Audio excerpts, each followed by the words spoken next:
So as I say, I'm John Hill. I'm here to just provide the introductions and set the scene using, of course, the notes that Penny had. The title of our debate today is The Politics of Waste and How to Change Them. And to look at this, we've got three really good speakers. We're really lucky to have such tremendous speakers, and I'll introduce them individually in a second.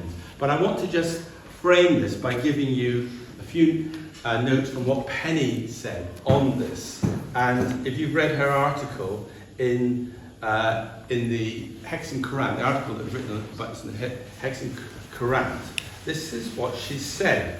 She said, this is such an important issue. We all produce waste, however hard we try not to. But we need to find more and more ways to reduce that waste, to make our environment more sustainable. But that doesn't mean that we can all sit back and think everything is okay. The truth is, the planet is drowning under the waste we produce. Our streets and road verges are littered with it. Our seas are polluted by it. Wildlife suffers because of it. It costs millions to process it. We can and must do more. The important thing is to find out what we can do as individuals, how we can tackle the problem locally, but how we can influence public opinion and the politics. Okay, so that's a really good framing of this theme. And as I say, I will read out the introductions that we have in our three speakers. So the first speaker we'll have will be Dr. Wendy Fail, here to my right. And Wendy has almost 25 years experience in waste and resource management, working in the public, private and third-party sectors. She's currently the Senior Waste Management Officer at Northumberland County Council, responsible for a raft of work streams, including environmental education. She's a PhD in waste management, behavioural change, and sits on the executive committee for LARAC, the Local Authority Recycling Advisory Committee, the North East Centre for the Chartered Institute of Waste Management, and the North East Recycling Forum. Wendy is passionate about her home county of Northumberland and has a civic role as a recently elected Deputy Mayor for Morpeth. Our next speaker will be Dr. Nick Morford. Now, I have a much thinner profile and if you wish to add to that when you start your talk, you're welcome to do that. But Nick is a wildlife vet and previous Green Party councillor and is a passionate environmentalist. And then our third, I thought that summed it up quite well. You're happy with that? Would you like to add anything particular? No, I think that's a really good summation of key things. Our third speaker will be Dr. Meryl Batchelor, who's on the far right there. She's Education Lead for Terra Ligo and Regional Lead for the Ministry of Eco-Education. I'm sure we'll find out what Terra Ligo is in a bit. With a background in scientific research and classroom teaching, Meryl is now an enthusiastic communicator on climate, nature and sustainability education. As Education Lead for Terra Ligo, she works to integrate sustainability into learning around nature-based solutions. She's also the Regional Lead for the Ministry of Eco-Education and the Young Green Britain Challenge, and serves as a climate ambassador with STEM learning. Meryl is a Teach SDG ambassador, raises awareness of UN Sustainable Development Goals, and was one of the first UN accredited climate change teachers, aiming to ensure young people develop the knowledge and skills needed for a sustainable future. Meryl completed a geology degree, followed by a doctorate on the environmental impact of landfill sites. She has written articles and appeared in the media to highlight the urgency and scale of action needed to address the climate and nature crisis, believing education is key to a just transition. And there we end. Forever! How come we got so much? All Penny asked me was just send me a bio. So I did. She could have summarised. Although I think I'm sorry, I'm going to put in the last bit because it says outside of work she lives on a small holding where she enjoys growing food and breaking bread with friends. I think that's an important thing, actually. I didn't want to miss that bit out. Right, anyway, we're really lucky to have such panelists. Fantastic. And the way that this will work, as I say, we'll have our three speakers. I've asked 45 minutes across all three, not each, across all three. And then we'll open it to some discussion and we'll take it from there. We can go on, if needed, to 12:30, but we'll see how the discussion goes. Wendy, let's start. Thank you, John. Thank you. Good morning, everyone. Thank you for having me here today. It's a pleasure to talk to you all. I'm here in a capacity for Northumberland County Council as the Senior Waste Management Officer, and I'm going first to set the scene around how and why we manage the waste recycling the way we do. I get asked all the time, why does Northumberland recycle such a small number of materials compared to the likes of Newcastle, London, Leeds, etc. There's a few reasons behind that. Our little friendly neighbours in Newcastle, they're on a short-term contract with their waste management contractor, J&B Recycling, somewhere between 3 and 5 years. End of that term, Newcastle can then go back out to market and find a new contractor for their waste, and then pick and choose what goes into their recycling bins. Similar with North Tyneside, Sunderland, etc. Now in Northumberland, we are tied into a 27-year contract with our waste management contractor, and we're about halfway through that contract now. And that is the reason it was set in 2009. Back in 2009, recycling wasn't such a big thing. So at that point in time, they chose items that were easily recyclable and had, at that point in time, again, good destination end markets. So we didn't have pot tubs and trays, didn't have tin foil, didn't have Tetra Packs. Purely it's your plastic bottles only. Paper, cardboard, tin cans, drinks cans, aerosols, cardboard. And that's all our recycling plant is built to sift out, and that is why we don't have other things in our contract. We can't go out to market again to change what we can put in our recycling bins. Another nuance of Northumberland, you might well notice if you go across the county, the bin colours differ. I live in Morpeth, I've got a blue recycling bin. Over here you have a black one, I believe. If you go to Bedlington, you'll have a green recycling bin, and that all harks back to pre-unification, when it was 6 different district councils. At that point in time, Tynedale didn't speak to Wansbeck, didn't speak to Castle Morpeth, and they all had bin colours that were different. And we are left with that legacy now. It's going to cost millions of pounds to change to one unified bin colour. So we're left with that. Again, glass is a big thing. I get asked all the time, why can't we collect glass at curbside? Firstly, for the reasons behind the contract. It wasn't written in the contract all those years ago to collect glass at curbside. The recycling plant isn't built to collect glass and separate glass, but also more importantly, our vehicle fleet aren't built to collect glass either. So again, to Newcastle, you'd have a main body of your bin plus a caddy. The glass would go in that caddy. Now in Newcastle, they have a thing called a split-bodied vehicle for their recycling waste. So 1/3 is for glass only. The other 2/3 is for what we call dry mixed paper, cardboard, tins, etc. And that separates glass at source, at curbside, from the rest of the recycling. In Northumberland, it's a much bigger county, and we use the same vehicle fleet for 1 week for your general waste, the week after for your recycling. So it's actually one body of the vehicle, and we can't mix the glass in with anything else. There's no way to separate glass at curbside. That's another reason why we can't collect glass. Contractually, and also that the vehicle fleet isn't fit to do so, to keep it separate. We do have a glass trial going on in parts of Hexham, Morpeth, etc. That's on every 4th Friday. But again, they're using a vehicle that's not really fit for glass. It's a regular vehicle that they have just for general waste or recycling. And they're finding the glass is going in, because it's abrasive. The abrasive nature of the glass is actually making the vehicle break down far more quickly. And it's having much higher costs for repairs, etc. So like I said, over 17 years, nothing's changed with our contract. It's very expensive to change the recycling plant. However, having said all that, coming in next year is simpler recycling, and the government is going to mandate every authority in England to collect the same materials as each other, and that will therefore include glass, Tetra Pak, pots, tubs and trays, and also food. I'll come on to food in a moment though. which means we now are going to have to either retrofit or rebuild our recycling plant to fit all these new items into your waste collection services. That's going to be at a cost of £27 million at least to build or retrofit a new recycling plant. And that doesn't happen overnight. It takes a long time to build a plant, about 2.5 years possibly by the time you get planning permission to build to then sign off.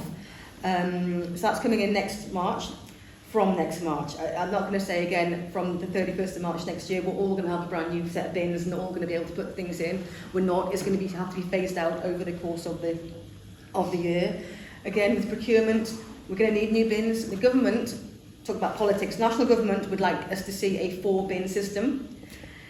They would like us to have a general waste bin. They'd like us to have a bin for what we call fibre. So fibre is cardboard and paper.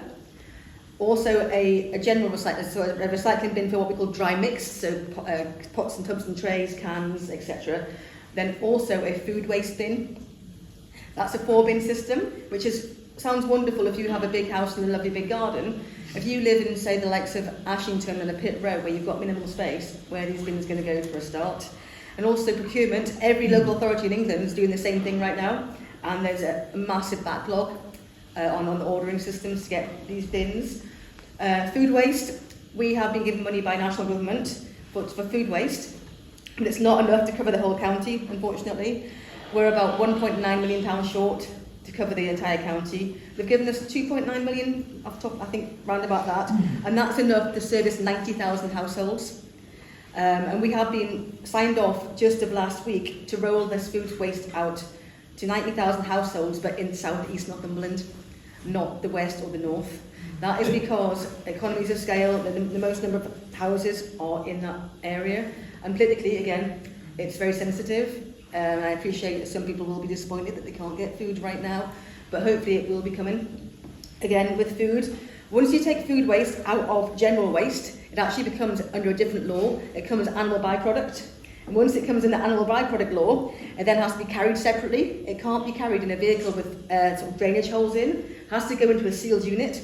So again, councils are having to buy specific vehicles for food as well, to carry food. And those vehicles don't come cheap. We've just ordered 19 of those at a cost of about 180k each, there or thereabouts. And also we've just procured the food waste caddies and the bins for the households taking part in the trial. Again, they don't come cheap either.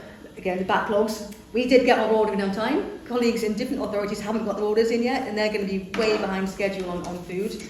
What else do we want to talk about? So that's coming eventually for the likes of Hexham. We have got a food waste trial going on in Hexham already, so we've got some data about likely output from those households too. Politically, again, looking at who's responsible for waste. I know Nick's going to talk about this, so I won't talk about it too much. Producer responsibility, going back to the manufacturers of packaging to then make them responsible for the end destination of their items. They're going to be putting taxes and costs on on plastic and other items to make the producer pay for disposal costs right through the system. That's overseen by a body who will administer the administration scheme, who will give the money to different authorities based on size, etc. And that might see a shift change in the type of packaging we see on our shelves as well, because glass is going to have quite a hefty cost for disposal. I think it's £300 per tonne. Tetra Pak is about half that price. So in the future, we might see a shift away from glass to other materials. Glass, you can recycle it over and over again. Tetra Pak is so difficult to recycle. It's made out of foil, cardboard, plastic. There's only one plant in the UK right now that recycles Tetra Paks. That's called ACE Recycling. You might have noticed if you go to the HWRC, that's the company on your bring site for your Tetra Paks. It takes lasers, it takes a lot of mechanisms to take out these materials and to identify them on the belts in the materials in the recycling plant. So that's kind of one thing. And I was at a conference in London last week talking about sort of polymers and plastic as well. I know it's plastic-free month next month. Interestingly, if the price of oil goes down and it's a low level, that's actually cheaper to make virgin plastic than it is to recycle plastic. And that's a real battle that polymer companies have to say, look, yes, economically, it works on paper, but however, environmentally, that's disastrous. It's a real battle, sort of politically, to kind of get that message across as well to the polymer makers that you're looking at profits, we're looking at the environment. So yeah, I think I probably Nick. I think just thinking at the time on the EPR note, do you want to talk about? Yeah, well, I was going to mention it in relation to Green Party policy, but I wasn't planning to go into a huge amount of detail. Okay, but I don't know if anyone wants us to anymore. Probably not. No. Thank you. Okay.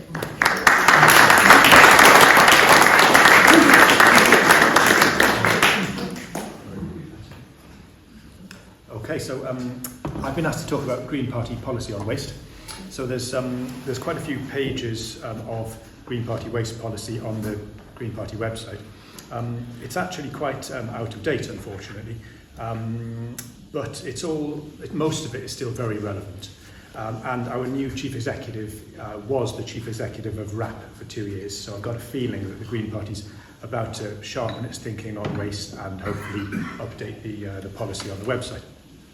There's also more recent policy in the last general election manifesto, so I have been able to access some more up-to-date policy as well.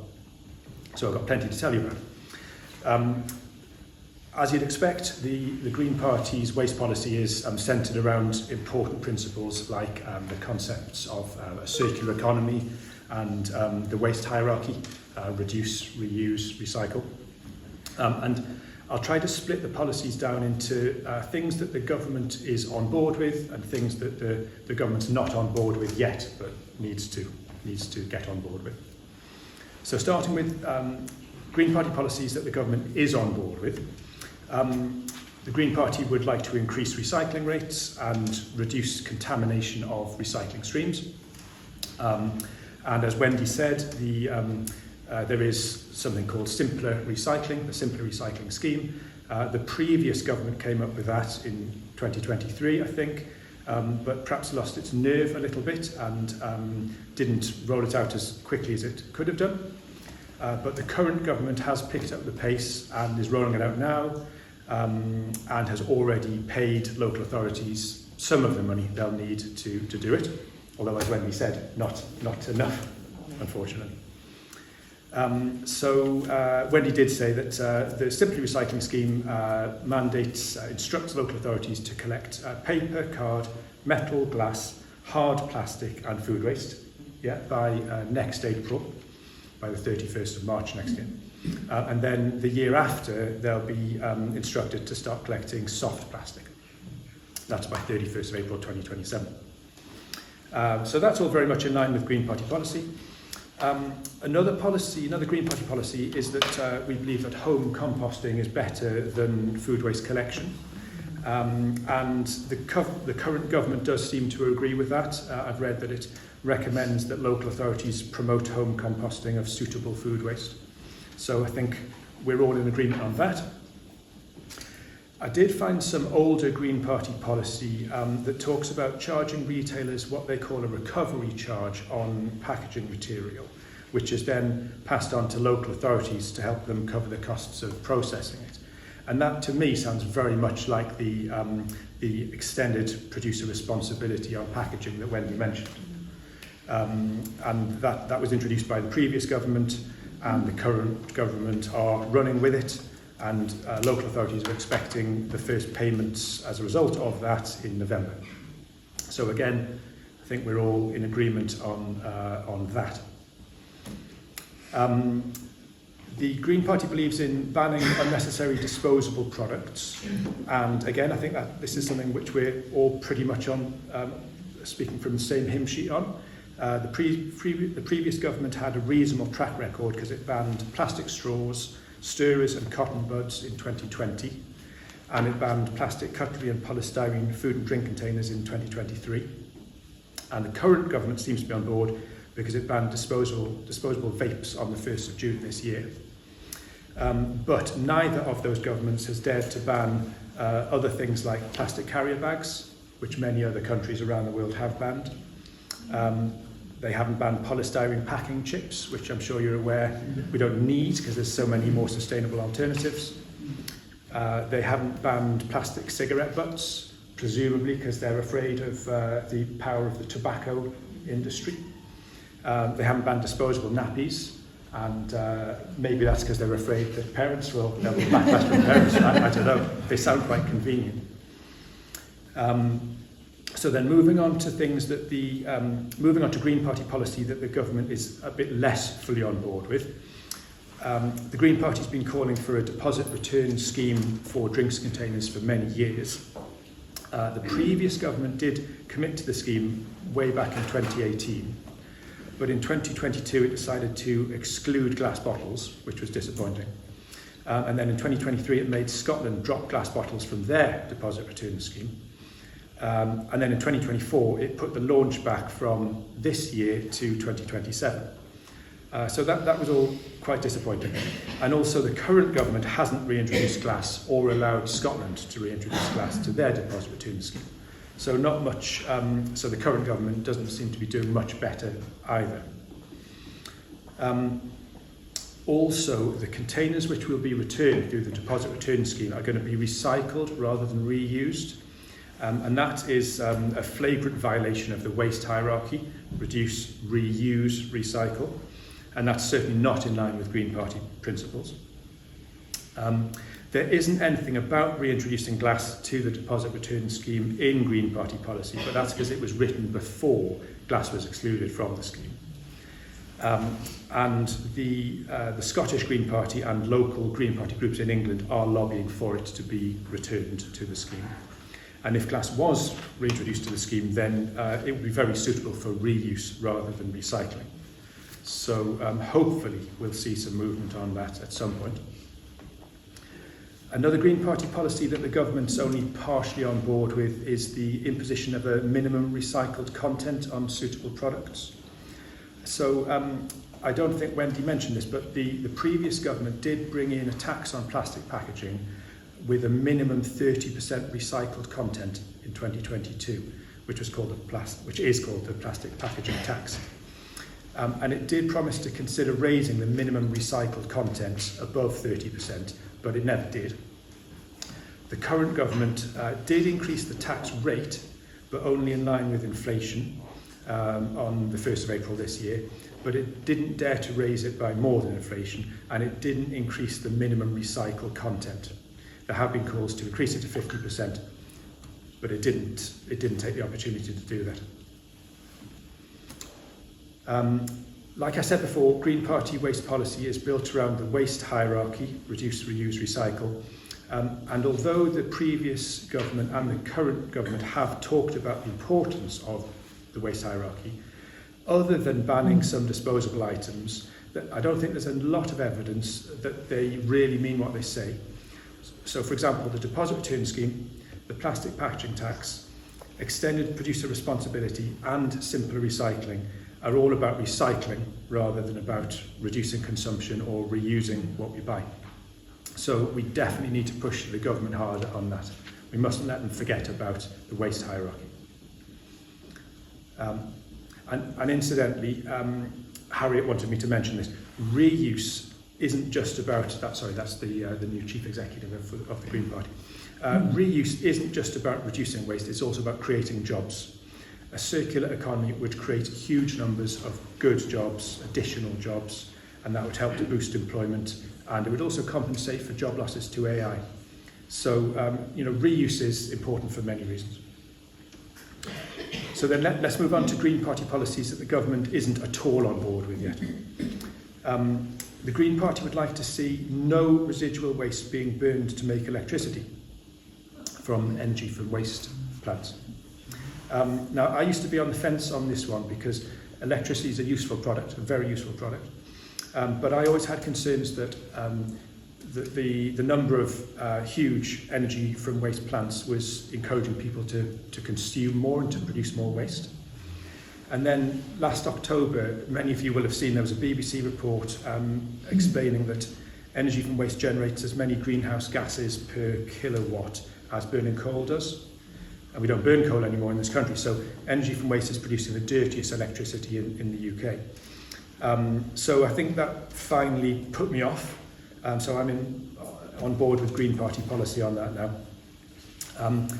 The UK government did respond to that BBC article by imposing some restrictions on new incinerators, but it didn't ban new incinerators, whereas Scotland and Wales banned new incinerators years ago. So there's a gulf between Green Party policy and current government policy there, I think. Green Party policy is also to ban the exporting of waste unless it's for recycling. The previous government did toy with the idea of a ban but didn't implement it. And the current government made a manifesto promise in last year's general election to end plastic waste exports by 2030, but it hasn't acted on it yet. Hopefully it will. One of the most significant differences between Green Party and government policy is that the Green Party is agnostic about economic growth. It's not necessary. And the current government is obviously obsessed with it, and so was the previous government. Both parties, Conservative and Labour, seem to see the circular economy as a way of perpetuating economic growth, but the reality is that economic growth isn't compatible with a finite planet, and we have to find ways we have to create an economy that allows us to thrive without growing. So all parties seem to agree on the need for a circular economy, but the Green Party would take extra steps to make sure it was truly circular. For example, we'd impose a resource tax on the users of raw materials in order to control their use. Another tax that the Green Party would consider is an amortisation tax, which is a tax that's inversely proportional to the lifespan of a product. The idea being to discourage people from buying short-lived things that they can do without.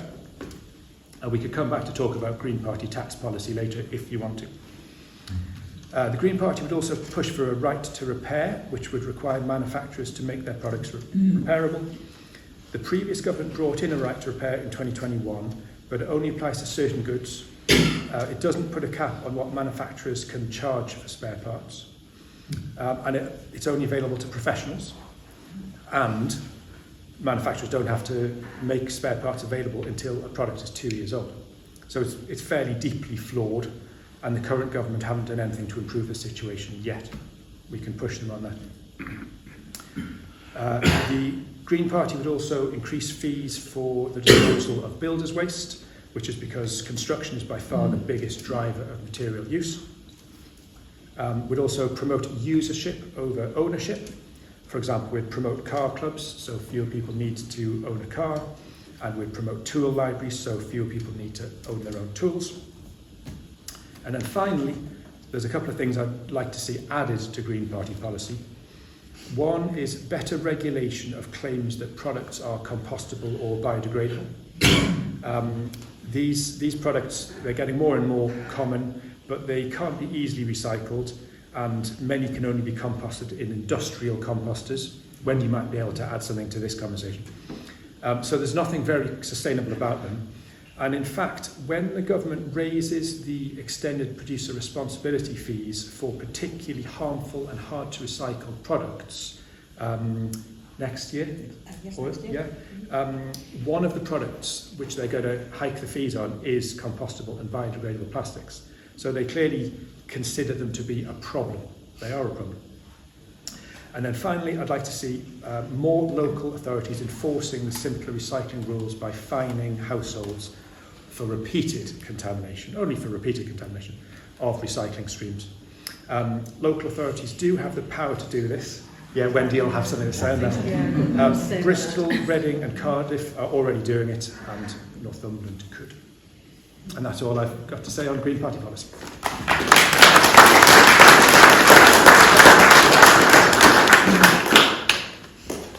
Okay.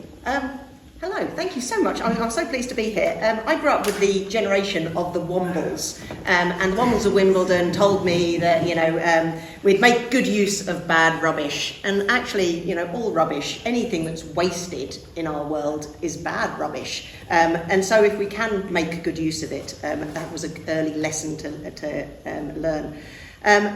And so I went into environmental science. I ended up doing a PhD on the impacts of landfill sites on our environment.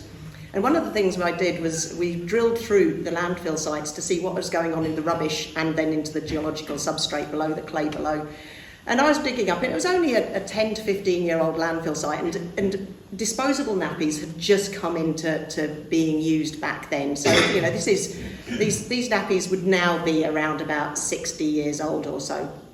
It was the early days of disposable nappies. They had a flowery pink imprint on them. I could still see that when I was digging up the nappies many, many years later. They were not decomposing. And so when I had my own children, I indeed used washables, and believe me, it was a trial to do so. They don't make it easy. There was no local washing nappy schemes back then.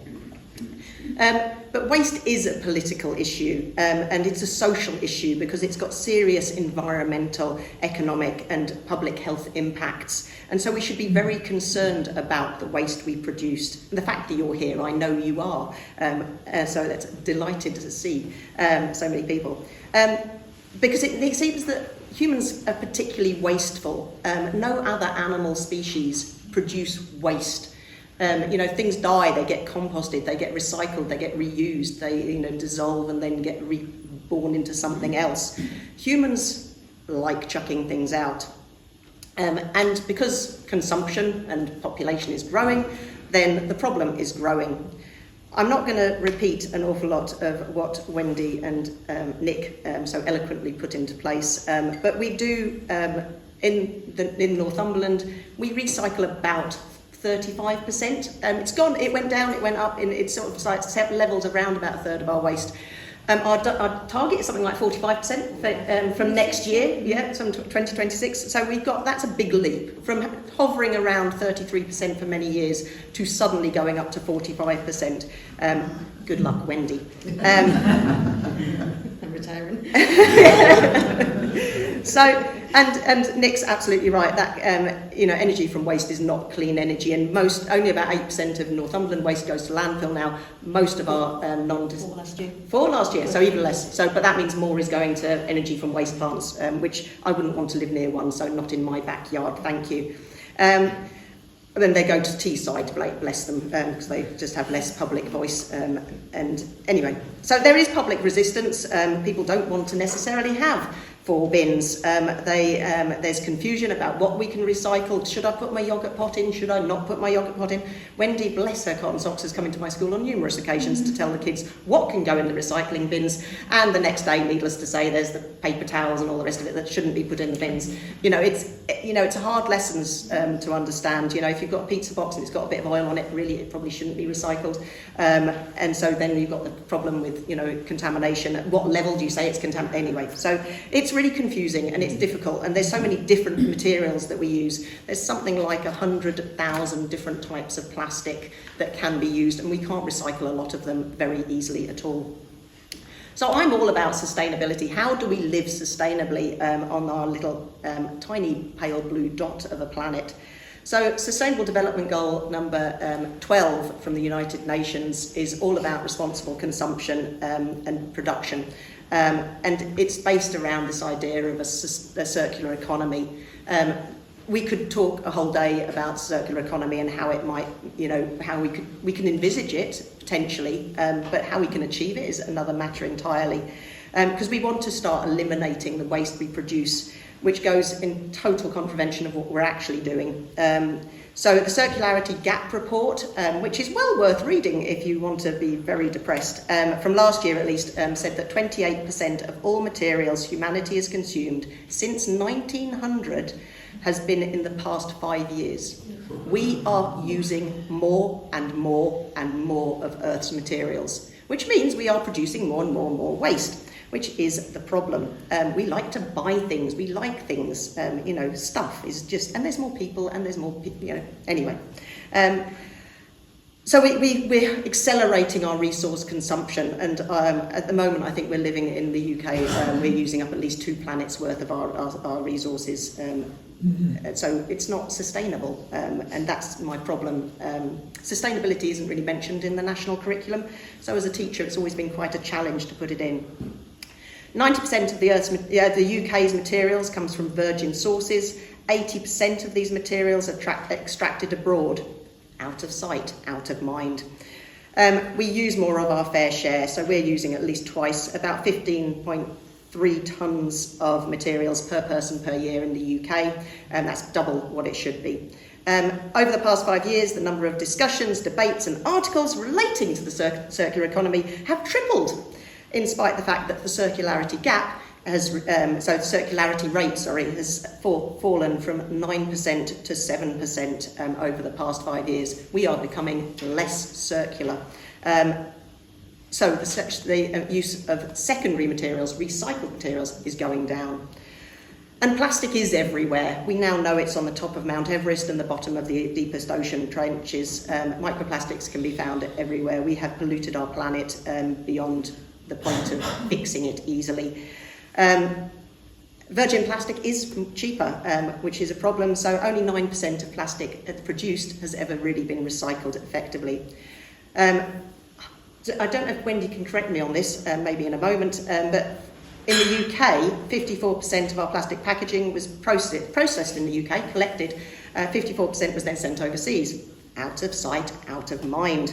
And Greenpeace has found waste mountains that we've produced in places like Turkey and Malaysia.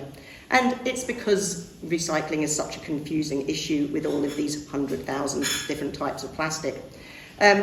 We reckon, scientists reckon that there are over 200 trillion pieces of plastic in our oceans. Things like the Great Pacific Garbage Patch come to mind. And it's because that waste in the oceans is not from the UK predominantly. It is mainly from countries that are either trying to manage our waste for us or producing their own waste but haven't got waste management systems that are particularly good. And because we're now transferring to an electrical society of cars and things and using less oil for transport, the oil industry has gone, well, hey, let's produce more plastic. So the OECD estimates that we could produce 736 million tonnes of plastic by 2040, which is a 70% increase from 2020. We know that plastic is bad, so we'd produce more. And so, yeah, big oil is not our friend.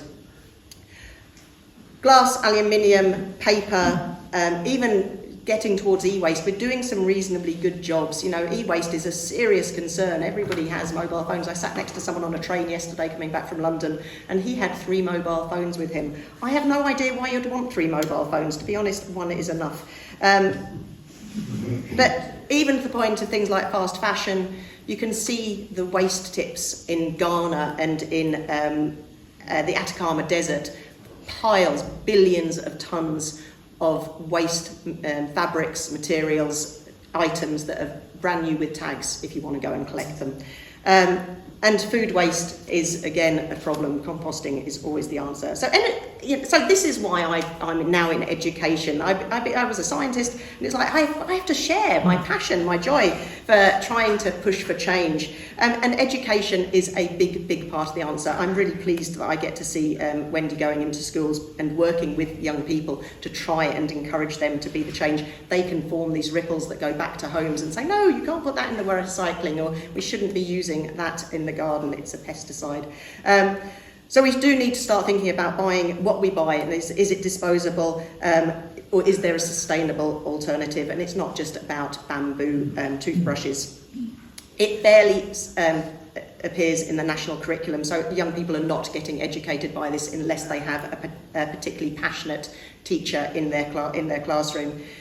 Primary schools do a lot about litter picking and recycling, and it's great. It's not the answer necessarily, but at least it makes the local environment slightly better. By the time that kids reach GCSEs, it's almost non-existent in terms of mentioning, unless they do a little bit about sustainability and life cycle analysis in DT.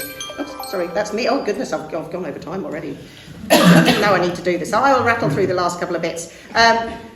There are lots and lots of programs in schools which are fantastic, and we can talk about best practice. You know, there is some, plastic-free foam, plastic-free Penzance. We can be plastic-free Hexham, which would make a bit of a difference locally. There's lots and lots of different schemes. Kamikatsu, a town in Japan, is a wonderful example of a plastic-free and waste-free town, but they separate their waste into 45 categories. So off we go with our boxes. Get ordering, Wendy. We need to legislate and we need to educate. Refuse, rethink, reduce, reuse, repair, repurpose, recycle, and finally rot if necessary, and then use it on the garden. There are innovations coming our way, but the trouble is that's just more stuff. And we do need to make sure that polluter pays. Individual actions lead to collective actions, can lead to system change. Let's tell big oil we do not want the plastics, thank you very much. And everything we buy has a carbon impact, so it's therefore got a climate impact too. We just need to buy less stuff. So remember, there is no waste in nature, and we are part of nature. We are not, on this planet as anything other than part of the ecosystems. And waste is a much more than an environmental issue. It's an escalating disaster. Bless your cotton socks, Wendy. I wish you well. It's a challenge that you will rise to and excel at, I am sure. And we can rise to the challenge. Or we can pop out to Primark and buy an economically cheap, environmentally expensive new outfit. The decision is ours.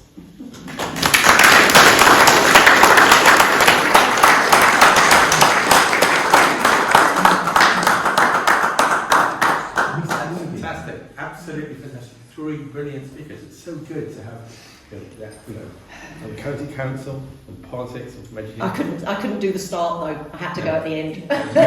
really exciting. It's just so stimulating. And I just thought, I think we all agree, it was just so clear. Everything you said, all of the three of you, it was just so clear. So we've now got questions. I'm sure you've got loads of questions. And I think we'll just take them, and if you could just direct them, it may be to more than one person, but direct them to whoever you would like them to be directed. And if you feel you need the microphone, you can have the microphone. Otherwise, good voice projection. Yes, we'll start here. Do you want to give your name first? Paul, and my question is Nick. You mentioned the government, the Quango Waste Resource Action Programme. I haven't heard much of it for a long while. Are you able to give us a quick update on its activities? No, I can't tell you much about it. So the RAP, I could tell you what it stands for, but you've just told us, Waste and Resources Action Programme. I can tell you that it's UK based, down south somewhere. But have global coverage. But they've done loads of great work. But Harriet Lamb was the chief executive between spring, I think, 2023 and this spring. I can probably, you can tell us more. Go for it. Okay. Harriet Lamb spoke on one of our Hexham Debates. Yeah. The recording's still online, so Oh, I can thank tell you we've got that. Great, thank you very much for In that. terms of local authorities, they support us and provide resources around policies, how to implement policies around business waste, etc. We have quite a close contact with them as a Northumberland County Council, and they advise us on various different aspects of waste management and things moving forward. Thank you. Okay, yes. Izzy from Tynedale Transformed. How do we address the issue of tokenism in issues of recycling, reusing, etc.? For example, you can go to any shop, you can see all these nice recycled purses, mugs, this sort of thing, and next to it you've got dog, sort of specially recycled dog things, dog accessories. So you've got this, on the one hand, this commercialism, on the other hand, these attempts to recycle, but the two, to me, seem to be in complete conflict because it's all about, the commercialisation of the environment. And also, alongside that, what about the tokenism of things like composting? For those that have gardens or have huge backyards, in order to actually accommodate all this, the composting concept, what do we do about the masses that live in the inner cities? They can't compost. I've got a tiny garden near Penrith. We can't compost. We don't have room in the garden. There just simply is not room for a compost bin. How do we tackle those issues? So it's kind of the same question, really. It's about tokenism in the environment. Yes. So I think the Green Party, one way the Green Party would tackle tokenism is through regulation and taxation, which is something that the Green Party is not scared of doing. But also, I think there's a really important role for education. And I'd like to see citizens' assemblies on waste. I think we've done lots of them on climate over the last 5 or more years. I think we should do some on waste. In terms of whether you've got room for composting or not, that is what the simpler recycling scheme is all about. The food waste collections will be coming in 2027. 6? Is it? Yeah. Thanks.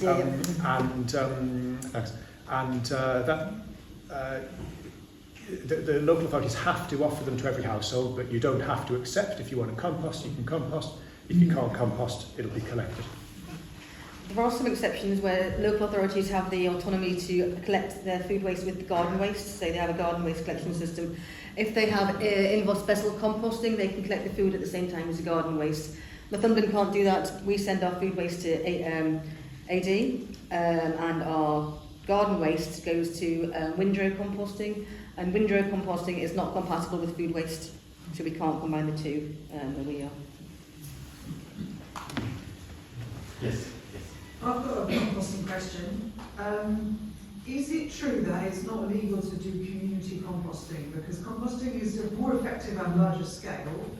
So individual backyard composting is not only unfeasible for people without gardens, but also less effective in terms of actually composting anything, but particularly bones and all that. I used to do community composting way back then in London, and then it all stopped. I believe it was a change in the law. Is that still the case, or could we set up something like big for a street? I'm not aware of any legal position on community composting, and I thought things like allotment areas would be fantastic for a community composting scheme.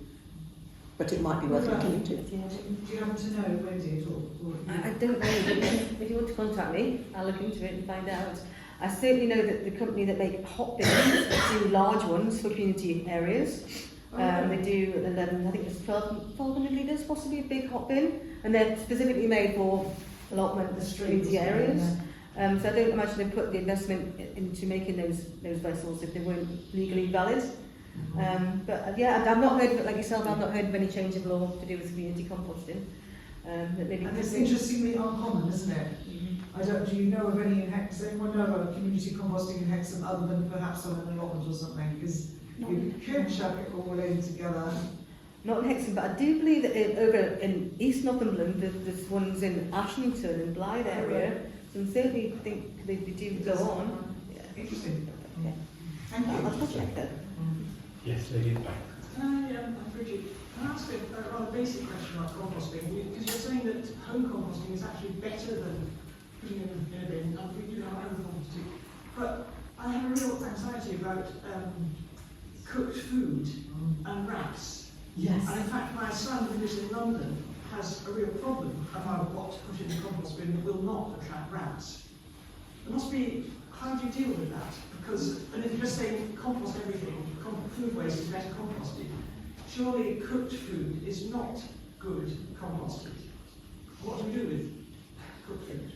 That's where hot composter can, because that takes the temperature up high enough that it'll break down even. Home compost doesn't have No, heat. and also all those compostable cups that they sell now instead of it's compostable. And most of the time that needs to go into a hot composter. Yeah. Apparently on that subject, is it right that we're actually not allowed to put, those cellophane things that come and say compostable? We're not allowed to put those in our brown bins. Yep, correct. Correct. It's not compostable. It won't break down the way we break down, let's say, with windrow composting. It goes to over near Hexham, Codlaw Farm, yeah, it goes there, and it's basically outdoor composting, and the plastic won't break down. So although it says home compostable, it actually is No. Again, Something is, we always say check locally. Yeah, you buy a yogurt pot and it says recycle me. You probably can in Newcastle, but not Northumberland. And it's that whole packaging thing that's confusing to everyone. Messages are completely contradictory sometimes.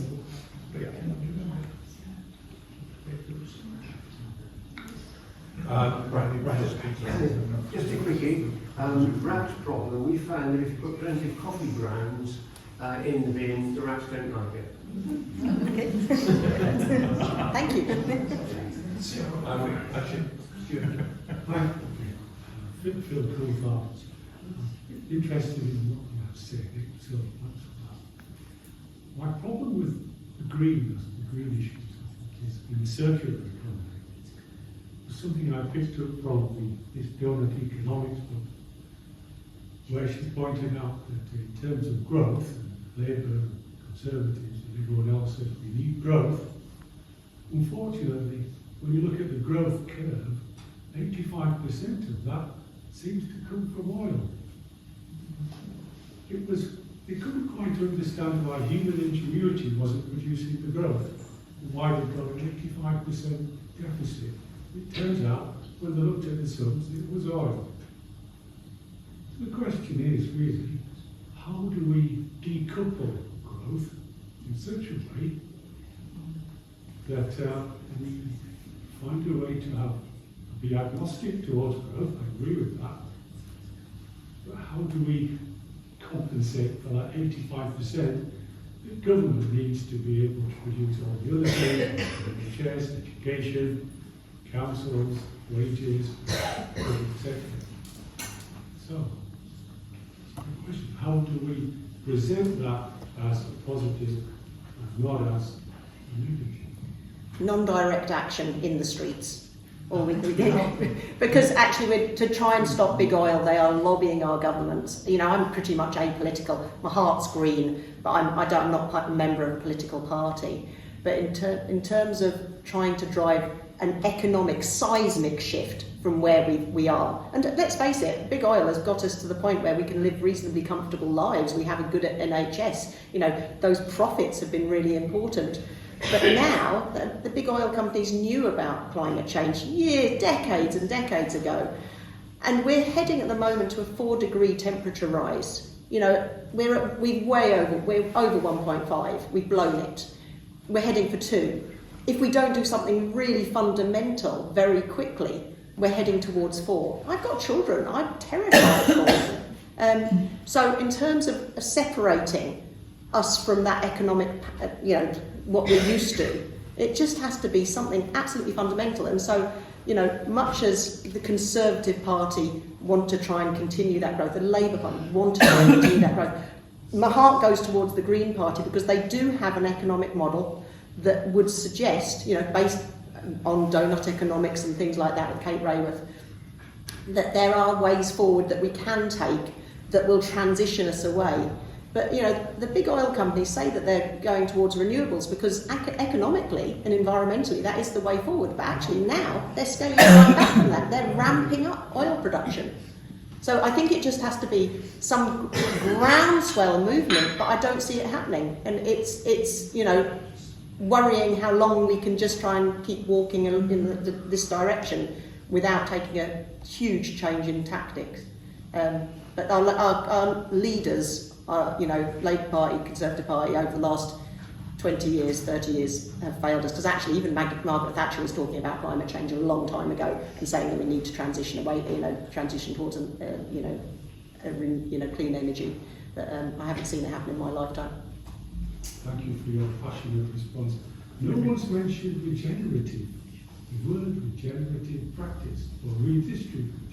I think that comes into sustainability. We talk a lot about regenerative agriculture, regenerative, there's just that trying to invest in our planet to try and then promote it. But I mean, if you look at every aspect of climate and nature, we need to regenerate. You're absolutely right, because we need to go back to basics and say, anything we're using on our land that's destroying the soil is seriously, so food security is going to be one of the biggest problems we see. So we're talking about food waste. There shouldn't be any food waste except for some banana skins and an apple core. We shouldn't really be producing as much waste. We should be, making anything we can out of the food we have. There's an app called Oreo, I think a sharing app. We had a call from a lady who went on to Oreo to get some bread. She got 70 loaves of bread, 70, all of which were 3 days out of date. So she had no use for them. So, and sometimes these, what on paper looks like a good idea, All it is a supermarket shifting their waste responsibilities to a consumer, and she was refused entry to the household waste centre. Technically, it is trade waste. So all that's happened is the supermarket's known as out of date, can't be used, or let's save some money by giving it to somebody else to get rid of. So I'd always be a bit wary about these. But then there's there are some really clever solutions out there, because there's toast ale, which takes old bread and makes beer out of it. I mean, genius. Let's do that. So that we can do some really creative things. We just need to make sure that they're economic, and rather than using virgin materials, that actually we're using these, reusing materials to keep them out of landfill, keep them from being wasted. Craig, I was just wondering if there was any movement towards changing the national curriculum. How long have you got? Yes, there is. So Bridget Phillipson came to my school last year when I was still in the classroom, and she promised me she'd put climate in education, and she promised my children, even more to the point, in the classroom. And so yes, they as soon as the Labour Party came in, Bridget very quickly said we're going to do a curriculum review, an assessment review, and so that we're now a year into that almost, and they've come out with their interim report. It was 45 pages long. I read it with joy. There was one mention of sustainability, 2 mentions of climate, 1 mention of nature, but only in the nature of exams. And 11 of AI. So I'm not sure. I mean, don't get me wrong, I was in an event yesterday and there was someone from the DFE and they said, yes, they are, we've got Let's Go Zero going into schools to help schools, decarbonise. We've got climate ambassadors going to schools. So I'm a DFE climate ambassador, so I can go into schools and talk about this and talk about, the transition we need to make. We've got the National Education Nature Park. So change is happening. Gove, 15 years ago, Gove came into the education system and took climate out of education, cut the green crap, Cameron said. Michael Gove said, yes, sir. And so it's taken a long time to try and then, put educational reform in. We're not there yet. We've got a long, long way to go to make sure that young people are learning about what is sustainability and what it means. It means that we won't be buying fast fashion, because fast fashion shouldn't exist. But they're allowed to, because capitalism culture, that's where we're at. So yes, am I hopeful? I rarely use the word hope. It's on that note. It's all over the place. I'm Sorry. just trying to think for people who have a question first. Is that okay? First here, yes. What factors are going against uniformity, common cause, compatibility, which you mentioned, or incompatibility?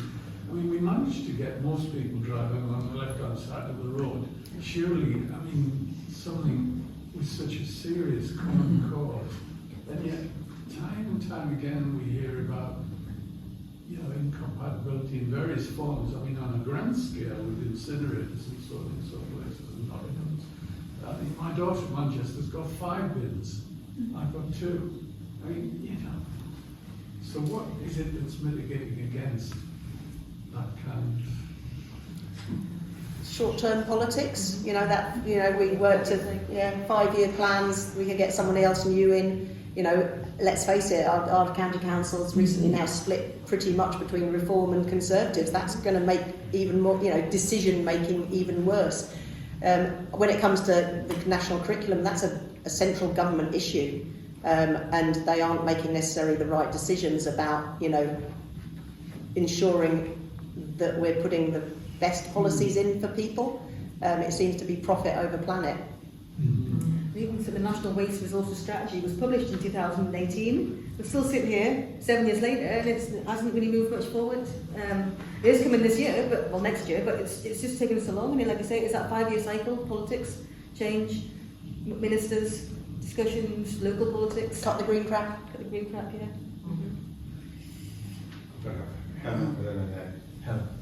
My name is Helen Elliott, and I'm a member of the Labour Party, and also the environmental officer for the Hexham CRP. I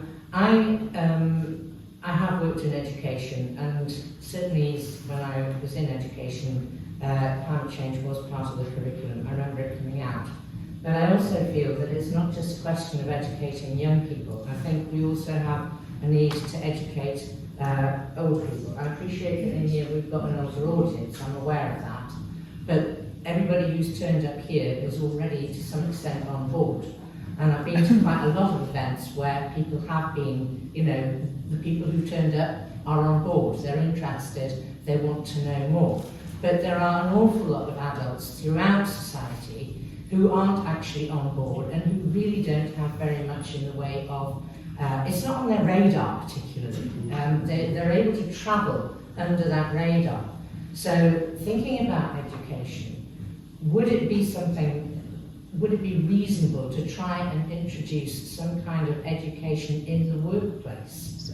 So I'm talking about, for example, having somebody like you go into an industry or a company and say, look, we're going to talk about this because this is really important, and try and hit a kind of a middle ground of people who are not, you know, us who are already, what I would say, interested, and the young kids who are coming through the system, but the people who are out of the education system because they finished their education, largely without, certainly in recent years, without having had that input into their education, and go into, you know, let's say the NHS, hospitals, or go into, you know, private enterprise and get some kind of an entry there.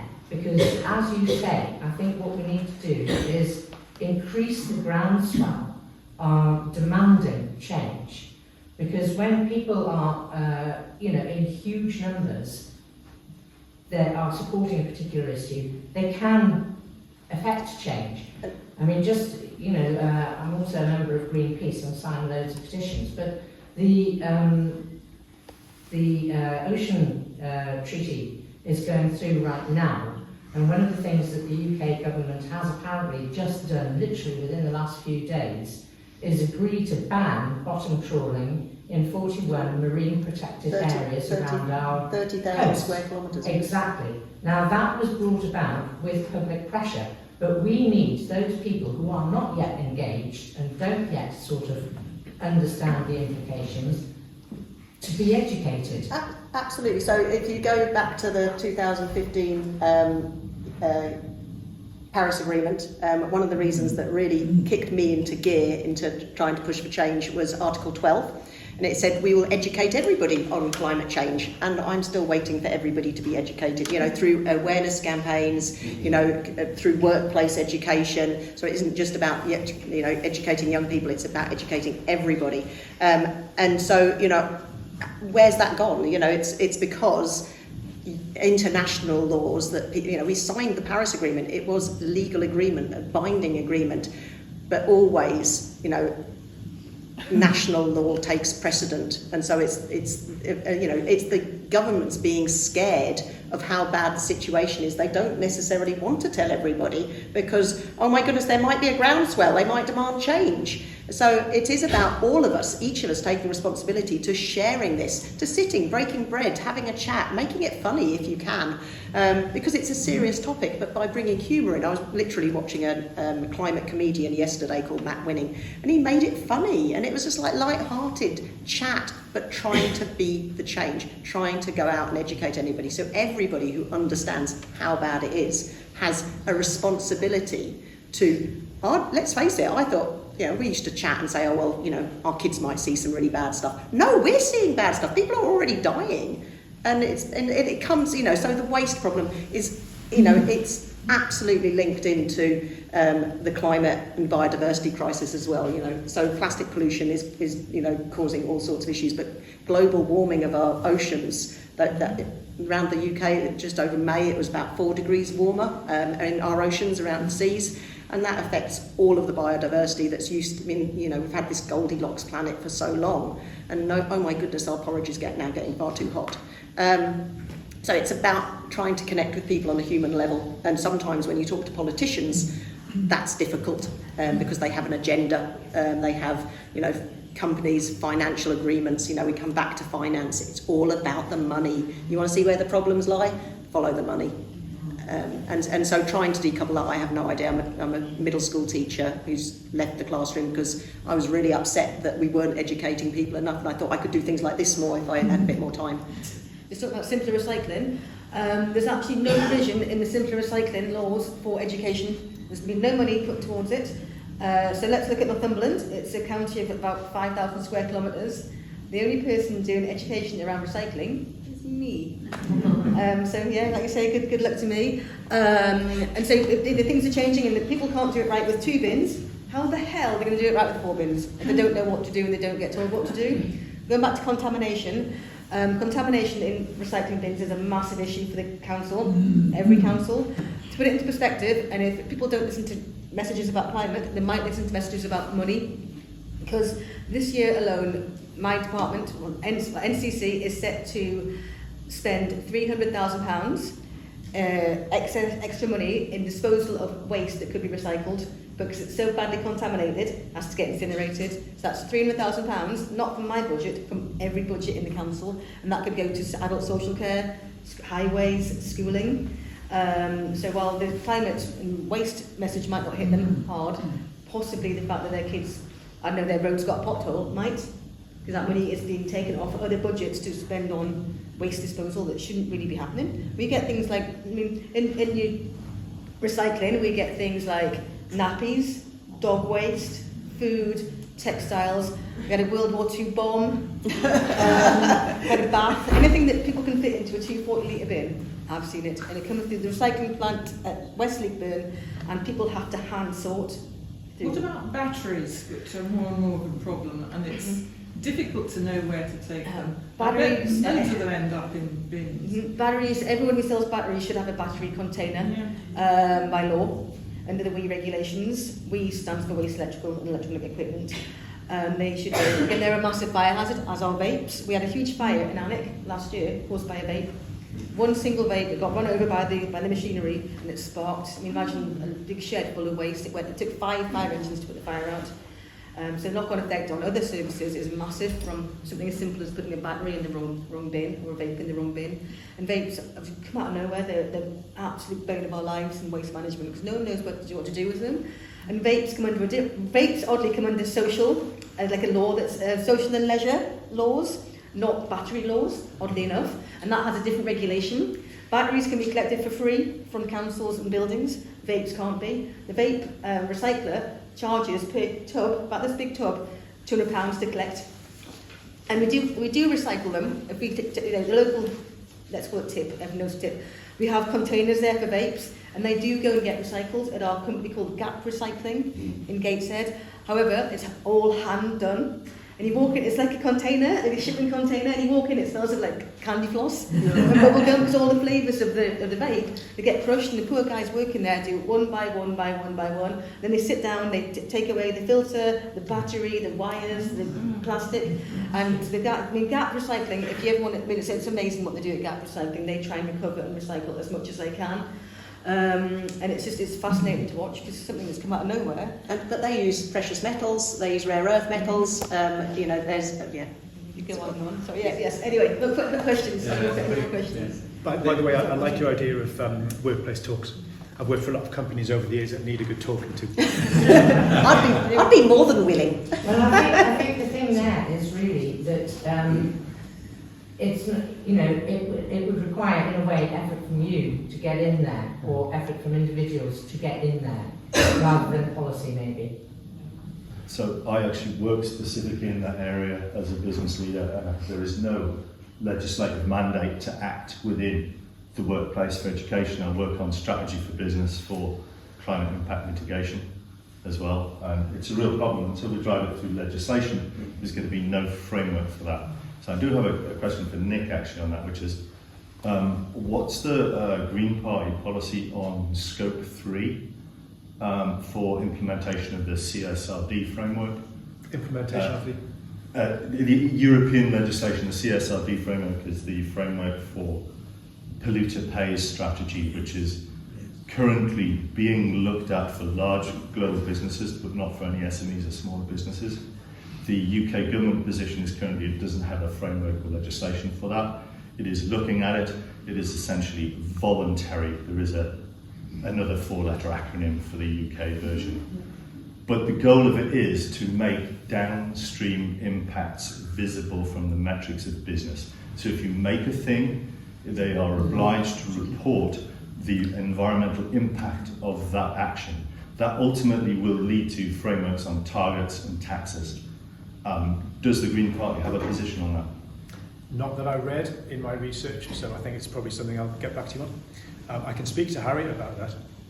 As I said, well, Harriet knows not just waste really well, but is now the Chief Executive of the Green Party. And I have a feeling I might end up working with her on on updating the Green Party's waste policy. So perhaps something we could have a conversation about.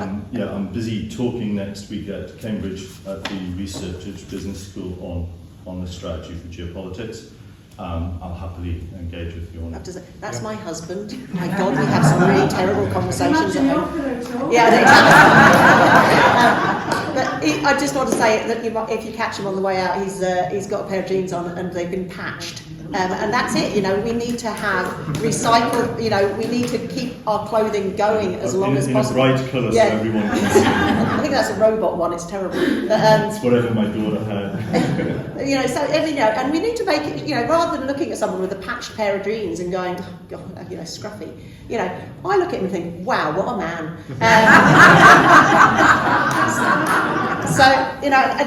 It's about changing the view of the world that we have. You don't need to look pristine. We can keep our phones going as long as we possibly can. You don't need the new thing all of the time. Second-hand is great, but actually, even our second-hand shops are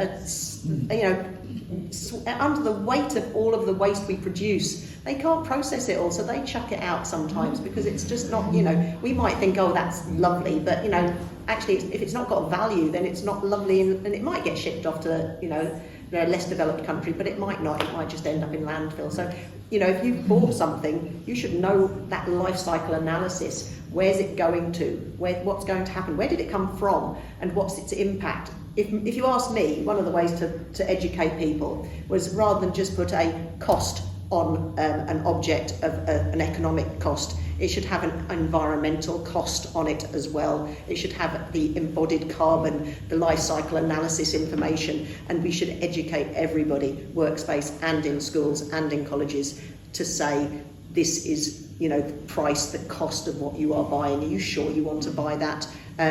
So it's there's all sorts of answers, but it's really, really challenging. But for me, one of the best ways I stay, sort of happy, and not only do I have my amazing husband, for pillow talk about scope 3 emissions, but it's actually about that communication.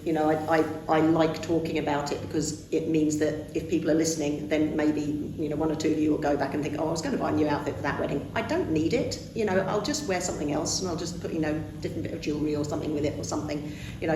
And it comes down to everything we do. It's not just about the things we buy, it's about how we move around in the country. And I'm trying my hardest to use the train system more and more. And sometimes it's painful, but it's worth trying to do that. It's about not flying if you really don't have to. If it's a recreational flight, why not just go and try and take a ferry? It's got a lot bigger, less impact. So it's about talking to people because we are all human, and so I think if there are real positives. The fact that you're all here on Saturday lunchtime, oh my goodness, bravo, folks, to talk about rubbish. Just a few more. You had a question there. I have a question. There are 4 large supermarkets in Hexham, which is unusual for a small town. Does anybody have any understanding of, is there more waste actually domestically produced after building all those supermarkets? Because they've not been there for that long, have they? What is the influence on the community in terms of litres of waste produced? I guess that's difficult to quantify because at the same time you've probably got more houses being built as well. Right. So the supermarkets are growing and having more branches. At the same token, the population of the county. We have another of these next week and talk about planning and house building. So I probably couldn't say the answer to that question. Actually, it's a good question though. And I'd be happy to say that the supermarkets just seem to have no interest at all in reducing waste. Can I just follow up with that? So it has seemed to me, looking at this for quite a long time, that supermarkets they're the bad boys. They're the bad one in the equation in terms of food production and waste. and consumption. So we've got extended producer responsibility Yeah. coming in soon, and hopefully things will change very soon. But I haven't seen a hint of that yet. And so, for example, you know, the supermarket that I shop in when I have to, you know, when my veg box runs out and I have to shop in the supermarket, it's all, most of the fruit and veg is plastic packed. The organic stuff is all plastic packed. So I generate some plastic waste, and then I let it build up until, you know, I can be bothered to take it back and recycle it. And they do have a recycling facility there, but it's got a tiny little slot. And yesterday I spent literally 15 minutes stuffing plastic bags through the slot. And for the whole 50 minutes I was just thinking, you don't care. It's just written all over.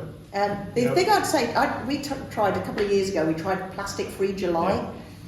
Oh my goodness, it was painful. It was really, really painful. You know, crisps and things like that. We tried to make our own. It was like they weren't good. Try plastic-free July. Try and go plastic-free. I challenge you with that, and then share your experiences of how hard it is to live. Even if it's just that single-use plastics, you know, just try it and get rid of them in your life, and you will notice, you know, not only there's less waste in your bin, but it takes effort, and it's actually sometimes more expensive to do so because you're going to the greengrocer, you know, rather than the supermarket. But you support local businesses, you know, so you know there's some real advantages to it, but it's not for the faint-hearted. Brilliant. I think just we're coming to the end. I think Maxine had a couple more. Annette, if you want to ask a question. Yeah, it's just on supermarkets. Sorry, Annette McLeod, I'm part of Tynedale Transformed. I live in Wales, and I used to be a councillor in North Tyneside in the days of old. And but in Holtwhistle we have one of the biggest plastic manufacturers in the world at the minute, I think Berries, who make plastic bottles. So that's quite interesting. We're trying to do some community liaison with them, but it's an interesting thing. But it made me think the analogy of this is, to me, is like we also have a protection of red squirrels against grey squirrels, and I feel the plastic analogy is very similar. And in fact, I think we need to treat plastic like a virus.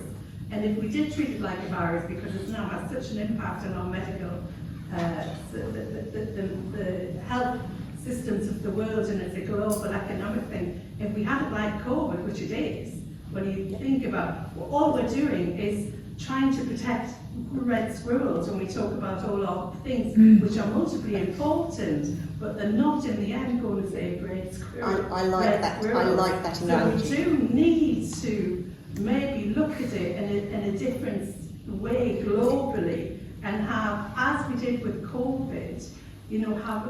If you start telling everybody that you know that you've got nearly depending on who you are, on average, a 7-gram amount of plastic in your brain, which is equivalent to a plastic spoon in your brain. And as this sort of generation, we've probably only got 7 grams. Our children who are growing up with more and more plastic are going to have more and more plastic. It does lead to dementia, it leads to Alzheimer's and all sorts of other issues. So it is a health problem, you're absolutely right. And I think we need to project it as a virus. It's the biggest virus that we need to tackle in for humanity to protect. But yesterday I was in London, it was 30 degrees, which is hot for June, and they were handing out, because people were getting hot on at the train station, they were literally handing out thousands of free plastic bottles of water. You know, so as these problems escalate, they seem to be trying, you know, they're not trying to solve the problem, they're just treating the symptoms. And I think that's the same with food waste. And really good luck to you when I live in Holtwhistle. We're not only a catchment, but you know, I've experienced, because a friend did an evaluation of the food when they introduced the food waste in Dumfries and Galloway, and the whole step process of actually, with no education for communities and households. I mean, the actual having a food waste collection, you start with a small caddy in your kitchen, you get to buy biodegradable waste liner for it, then you put your selected waste, you have to be educated what you put in, then you take it out to your curbside collection element, and this is if you're an ordinary household. But if you live in a flat, then you have a biodegradable bag to put in a biodegradable kitchen waste caddy. Then you take all your biodegradable kitchen waste caddies out to the biodegradable communal waste area. Then other people come by and contaminate with other stuff. It's a bad thing. And it's just, what I'd like to know is, anybody's done any research, if there was any reduction in the waste, what people bought and used in Birmingham, when the bin men actually went on strike. And if we had any, visibility of what happens with our waste, if we don't collect it, whether it's recycled or not recycled, and it was lying on those streets, and maybe still is in some places, for all those weeks, I wonder if the behaviour patterns of those communities changed. And what the I doubt it. I really doubt it. But it would be an interesting study if anybody had any money to pay. No, I think they just kept producing the waste and the bags kept piling high. And moving it to somebody else's street. But I've often thought, I wonder if that has an impact. Because it went on so long. And if it didn't, that's very sad. Well, we have seen in our trial with food waste, and it's kind of commonplace across the country. Right at the very start, we get loads and loads of tonnage come in, and we have got places like Lancaster Park in Morpeth, which is quite an affluent area. So initially you were seeing whole chickens, unopened boxes of vegetables, loads and loads and loads of food that hadn't even been touched. Over time, that's gone down, and it's not because they're not putting out the food waste bins. It's actually they're actually realising, crikey, that chicken's gone to waste. I can see it now, and it's a behaviour change that doesn't happen overnight, but over the course of a year and a half, we've seen the food stock coming in has completely changed in composition. It's not so much full packages of food, it's more scraps, banana skins, potato peelings, etc. So I think that does have an impact. But then it's where it goes to, and then how it's processed, and is the processing less economically viable? I mean, I don't know where the food waste would go. At the moment, in Northumberland, it goes to Wardley in Gateshead. Right. However, saying that, it's actually going to start going to Dalkeith in Scotland. Yeah. And then will it become fertiliser? Fertiliser and gas. Fertiliser and gas, yes. But say that's from next year. But I don't know how many people know. From the 31st of March this year, any business over 10 employees has to, by law, have a food collection service as well. And there's so many businesses out there that don't even know about this law come in, and actually now, if they haven't got food waste collection, if they've got 10 employees or more, full-time equivalents, they're in breach of the law. The problem with that is it's policed by the Environment Agency, and they've said quite openly they've got no staff or resources to go and police this new law. So it's not going to. There's no incentive for a company to do it. Because I know there's no fine. There's no sort of outcome if they don't do it. Yes, that's. But oddly, they brought food waste in for businesses prior to households. But councils haven't got the facilities to service these businesses. There's no vehicles. There's no bins. There's no operatives. So it's, to my mind, the wrong way around. They should have done households first, then businesses, but that's how it is, that's the policy of Westminster, not working at the front line. They get them doing the rubbish bins. Could I just ask, when I was a councillor, there was talk about building an anaerobic digester in Northumberland so we could dispose of our own food waste at home? That's still on the cards. Yeah. Talking about landfills, there's only one landfill site still open, an operation in Northumberland, and that's Ellington Road, and that's almost at capacity though, but we have got Suez, our waste management contractor, have got permission to build an AV plant. However, it's very expensive, and they're not going to go ahead and spend lots of money building a plant until they know they've got the feedstock to supply it. So while it's on the cards still, it's not. There's no turf on it. There's no turf being dug up, and no foundations being made. No. Okay, let's just. I was going to say we need to come to the end. Just one question. Anybody else got another question? Let's go for this as the final question. Regenerative. What about some people in this room getting together, form a co-op, where we take this food waste, or it becomes waste, and use it. So we're not buying it, we're actually gifted the waste. That's, for instance, the co-op, Waitrose will give you the waste product before it comes beyond its shelf date, and we use it for feeding kids. Can I just say, there is a scheme, all the supermarkets have a scheme, because I volunteer in a few projects in Hotwitzel, and we get all the food waste from the co-op, the Spar and Sainsbury's. And in fact, you're right, because by then, giving us their out-of-date or near-out-of-date produce, that's changed their ordering process, because they didn't realise they were producing so much waste. There's a community hub, there's a community shop. No, we have lots. We have the Older People's Project, we have the Family Hub, we have you know, lots of things in Hot Whistle that benefit from the collection of volunteers daily from the supermarkets in Hot Whistle of their waste products. You do have to register with the scheme online. You do have to have a food, show somebody who registering has a food hygiene certificate, because some of the projects you can tick to have protein, non-protein, you know, there's a selection of things, as well as, you know, the national initiatives. You can negotiate with your local suppliers for community good to get their food stuff.